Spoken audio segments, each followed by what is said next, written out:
Preventive maintenance refers to routinely performed tasks that keep the machine running smoothly and decrease the likelihood of unexpected failures.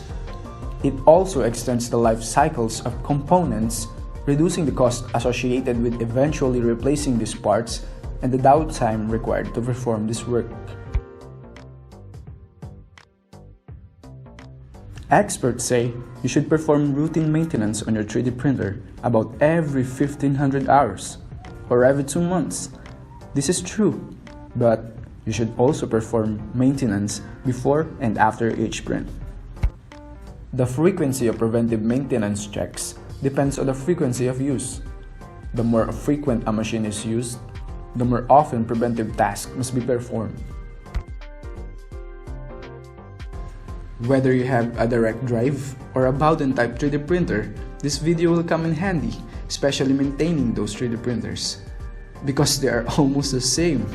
The only difference is that direct drive 3D printers has its geared feeder on its print head, while the Bowden type 3D printers have allocated place for its geared feeders, commonly placed at the back of the printer. So today, we are going to help you how to maintain your 3D printers step by step.